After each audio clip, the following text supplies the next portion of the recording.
be fair, most of what Iran has done has been the consequence of American policy. I think the Iranians would have been willing to cut deals with the United States. The Americans lost the opportunity. They didn't.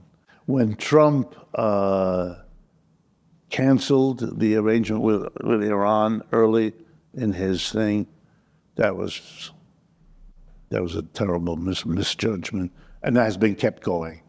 That I just recently read a very nice article, very well done.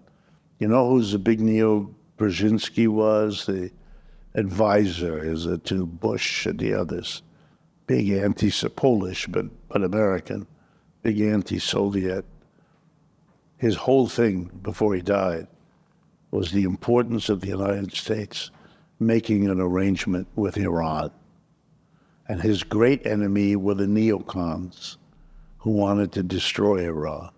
And that he died having lost that battle. The neocons have been in charge, and they have, and that drove Iran into where it is, as it did with Russia and China, bringing them together. Very, very, very dangerous for the United States. So anyway, you have the interaction of not wanting to be a colony, then the interaction of wanting desperately to find a solution to their economic dependence, now being offered a place in the BRICS.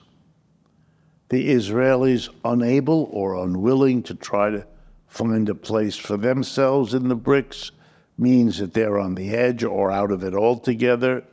That's a whole new situation, because before, Israel was alone with a patron, the U.S. None of those countries had a comparable patron.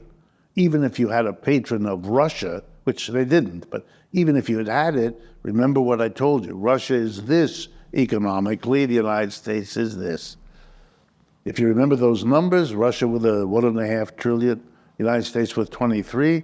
Well, what's the GDP of China? 17, 18 trillion. So they are in the running, and they're getting closer every day. Russia's not.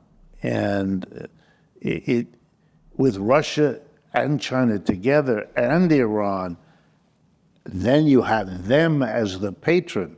That's part of what this war is about.